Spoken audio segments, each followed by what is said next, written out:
ओम नमः शिवाय। वेलकम है आपका अपने चैनल जिसका नाम है दक्षिणावर्ती एस्ट्रो विद मीशा। आज का जो टॉपिक है वो आप में से कई लोगों के लिए बहुत रोचक और इंटरेस्टिंग हो सकता है। कुंडली में किस तरीके से हम देखें कि जातक कितना ज़्यादा अग्रेसिव होगा, कितना ज़्यादा उसका अग्नि तत्व एक्टिव होगा, यानी क्या रीज़न होंगे, वो कौन से कारक ग्रह और कारक भाव होंगे जिनसे आप जान सकते हैं कि इस जातक की कुंडली में यह दिखता है कि इसके वाणी योग या अग्नि योग या यूं कह दूं गुस्से का कारक कैसे देखा जाता है, कैसे आंकलन किया जाता है। कुछ एक रोचक तथ्यों के साथ में हम बढ़ते हैं। तो आइए शुरू करते हैं टॉपिक की तरफ। जब भी आप किसी जातक की कुंडली देखें और उनके बारे में पता करना चाहें, व्यक्तित्व के साथ साथ उनका जो गुस्सा है या उनमें जो अग्रेशन है, एंगरनेस है, या जो तीव्र एक वाक शक्ति है, वो कैसे हम इनको देख सकते हैं जो कि एक गुस्से की तरह देखी जाती है। तो देखिए, सबसे पहले मैं आपको एक चीज़ बता दूं, इनमें अगर आप देख रहे हैं तो कुंडली में कहीं भी यदि शॉर्टकट वे में अगर मैं आपको बताऊं बिना किसी निष्कर्ष के, कुंडली में यदि कहीं भी मंगल का केतु के साथ में युतिबद्ध होना, मंगल का राहु के साथ में युतिबद्ध होना, मंगल का नीच का होना, मंगल का त्रिक भावों के में होना, या मंगल का सूर्य के साथ में युति होना, मंगल का शनि के साथ में युतिबद्ध होना, वहीं मंगल का राहु और केतु के साथ साथ सूर्य, शनि और कहीं ना कहीं चंद्रमा के साथ भी होना जातक की जो है गुस्से का कारण बताता है उसका, उसी कुंडली में कि वो कितना ज़्यादा गुस्सा होगा, उसके अंदर कितना ज़्यादा तेज होगा, उसका जो अग्रेशन है। तो ये सब थे मंगल के साथ युति में। अगर हम दूसरी दृष्टि से देखते हैं तो कहीं ना कहीं जब सूर्य आपका मंगल के साथ संबंध बनाता है, सूर्य शनि के साथ जब संबंध बनाता है, वहीं सूर्य का राहु और केतु के साथ भी कहीं ना कहीं संबंध होने के साथ साथ में मंगल की भी कंडीशन देखना बहुत ज़्यादा इम्पोर्टेंट है। क्यों? क्योंकि मंगल आपकी ऊर्जा शक्ति है, मंगल आपका ऊर्जा तत्व है, अग्नि तत्व देखा जाता है, और सूर्य भी कहीं ना कहीं आपके तेज प्रकाश प्रबल का होता है। कई जातकों के लग्न में ही आपने देखा होगा सूर्य अगर दिग्बली होकर के अच्छी से अगर बैठा हो तो जातक को प्रसिद्धि तो मिलती है, लेकिन कहीं ना कहीं उसका जो स्वभाव होता है वो उग्र होता है, उग्र के साथ साथ थोड़ा गुस्सैल भी प्रवृत्ति का होता है। तो ये दर्शाता है आपकी कुंडली में कुछ एक ग्रह पाप ग्रहों का एक साथ युति में होना, संबंध दृष्ट होना, या त्रिक भावों में बैठना, या कहीं ना कहीं उनका एक साथ होकर के आपके लग्न में होकर बैठना, द्वितीय स्थान पे होकर बैठना और द्वादश स्थान पे होकर साथ बैठना भी जातक का जो है कितना ज़्यादा उग्र होगा उसका व्यवहार और उसका व्यक्तित्व ये दिखाता है। पहला भाव इसमें हम इसलिए इम्पोर्टेंट मानते हैं, इसलिए महत्वपूर्ण है क्योंकि देखिए, पहला भाव जो है आपका आपका जो खुद का स्वयं भाव है, आपका जो मानसिक स्तर है, आपकी बनावट है, आपकी सोचने की जो क्षमता है, वो सब आपका प्रथम भाव दिखाता है। कहीं ना कहीं जातक की मानसिकता को भी जो है प्रथम भाव संबोधित करता है। तो ये सब जो चीजें हैं प्रथम भाव से भी संबोधित होती है। दूसरा भाव जो होता है आपका वाणी भाव होता है। जातक की वाणी कैसे होगी, वो किस तरीके का बोलेगा, उसका बोलना आकर्षक होगा या वो ज्ञानी बोलेगा, या कहीं ना कहीं उसकी वाणी में उग्रता होगी, या कई बार आपने कुछ ऐसे जातकों को देखा होगा जो तत्पर बोल जाते हैं लेकिन उनकी वाणी का जो सार निकलता है बहुत ही कष्टप्रद होता है। तो वो भी कहीं ना कहीं आपका वाणी भाव भी इन सब चीज़ों को दिखाता है। उनमें बैठे हुए ग्रह किस तरीके से बैठे हैं, ग्रहों के अंश बल क्या है, उनका दृष्टि संबंध क्या बन रहा है, और साथ ही साथ उन ग्रहों का जो है मारक और कारक दोनों चीज़ें ये सब देखी जाती हैं। वहीं बात करूं द्वादश भाव आपका मोक्ष का कारण भी होता है, लेकिन अगर देखा जाए तो ये भी महत्वपूर्ण तत्व भाव इसलिए माना जाएगा। क्योंकि देखिए, आपका जो पूरे जीवन का जो निष्कर्ष निकलता है वो द्वादश भाव पर ही आके आपको दिखाता है। ज्योतिष में कुंडली का हर एक भाव उम्र का एक पड़ाव दिखाता है, एक आपका लेवल दिखाता है जिसे आप करते हुए आगे बढ़ते हैं। द्वादश भाव मोक्ष के साथ साथ आपका व्यक्तित्व का भी दिखाता है कहीं ना कहीं, जो आपके तेज को, आपके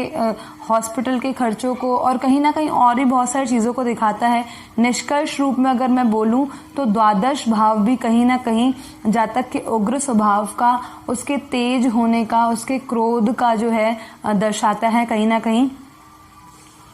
वहीं अगर मैं बात करूं, अगर कुंडली के दूसरे भाव में अगर राहु बैठा हुआ है तो जातक का बोलना थोड़ा सा ज़्यादा आप कह सकते हैं हार्श हो सकता है, पिंचिंग हो सकता है, व्यंग्यात्मक हो सकता है। जातक कुछ इस तरीके से बोल सकता है कि जिससे एक बार आपको सुन के बहुत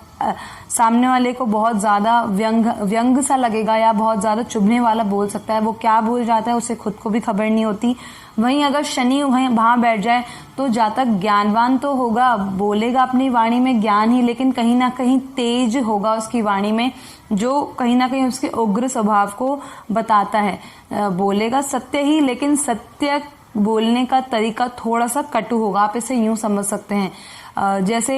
यूं समझिए काणे को काणे के सामने बोल देना या अंधे को अंधे के सामने अंधा बोल देना, इस तरह का व्यंग बताता है। अगर शनि है आपकी वाणी दूसरे भाव में, आप सच बोलेंगे, बिना डरे हुए बोलेंगे, लेकिन कैसे बोलेंगे, बोलने का तरीका क्या है, वो थोड़ा सा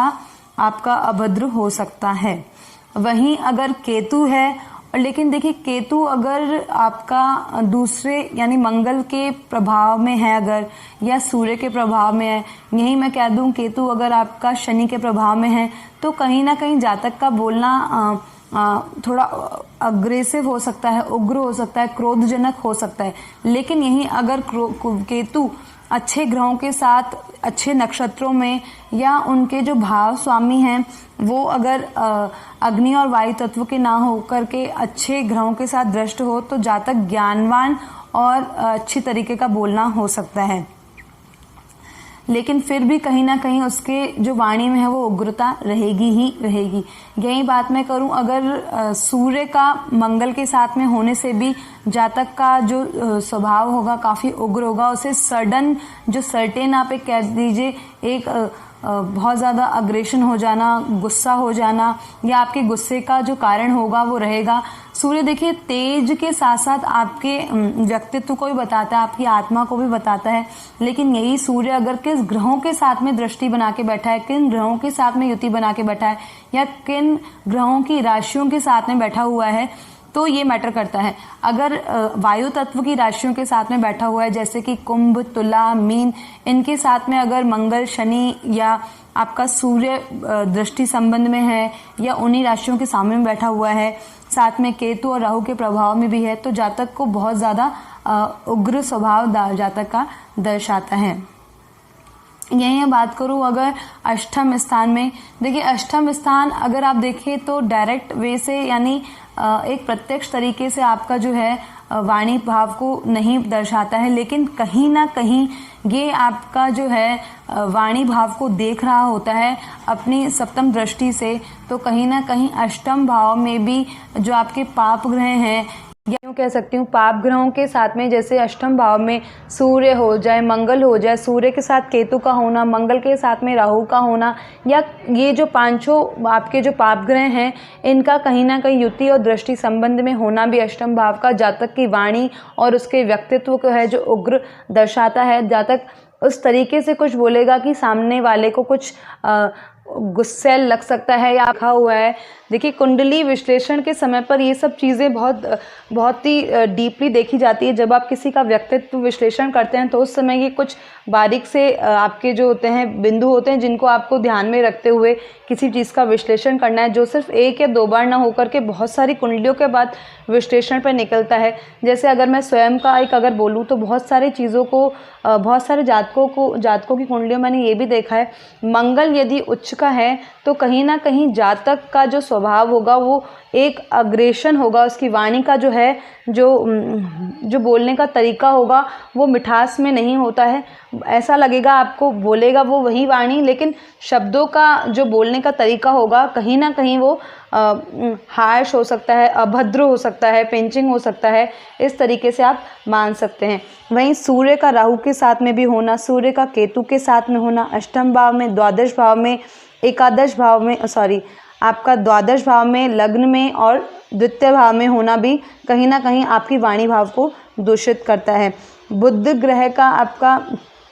नीच का होना, मारक होना, बुध ग्रह का आप यूँ कह लीजिए पाप ग्रहों के साथ में संबंध होना भी जातक की जो वाणी दोष को दर्शाता है। यानी जातक जब भी बोलेगा ऐसा बोलेगा कि सामने वाले को उसकी भाषा समझ में नहीं आएगी और कुछ आप कह सकते हैं पिंचिंग तरीका होगा उनका बोलने का, जो व्यंग्यात्मक तरीका होगा। वहीं अगर चंद्रमा का मंगल के साथ में युति संबंध होना, कुपित चंद्रमा का, यहाँ देखिए बिंदु जो नोटिस करने वाले हैं वो ये है, चंद्रमा कुपित अवस्था में अगर मंगल के साथ में हो या मंगल कुपित अवस्था में आपका चंद्रमा के साथ में हो, सूर्य आपका जो है कुपित अवस्था में हो, मारक हो, नीच का हो और चंद्रमा के साथ में हो, तो कहीं ना कहीं एक ग्रहण दोष को भी दिखाता है, जो जातक की कुंडली में स्पष्ट तरीके से दिखाता है कि जातक की जो वाणी है अगर दूसरे भाव में, आपके 12वें भाव में, लग्न भाव में और कहीं ना कहीं अष्टम भाव में भी थोड़ा बहुत जो प्रभाव दिखाता है वो ये है कि जातक की जो कुंडली, जातक का जो बोलने का तरीका होगा या उसका जो नेचर होगा, कैरेक्टर होगा, वो नकारात्मक होगा, थोड़ा सा गुस्सैल होगा, उग्र होगा और उसके व्यक्तित्व में कहीं ना कहीं ये नेगेटिव इम्पैक्ट छोड़ता है। तो बहुत सारे ऐसे चीज़ें हैं जो बारीक होती हैं ज्योतिष में, लेकिन आपको उन्हें सोच के समझ के आंकलन करना होता है, ग्रहों के साथ साथ भावों के साथ साथ उनके अंश बल को भी देखकर। और देखिए लग्न के साथ साथ अगर ये चीज़ें, जो ये युतियाँ हैं और जो ये सब संबंध है, अगर आपके D9 चार्ट में भी और आपकी जो चंद्र कुंडली और शुक्र कुंडली में भी अगर ऐसे इन भावों में बन रहा है यह संबंध, तो कहीं ना कहीं आप निश्चित तरीके से उस चीज़ का आंकलन कर सकते हैं,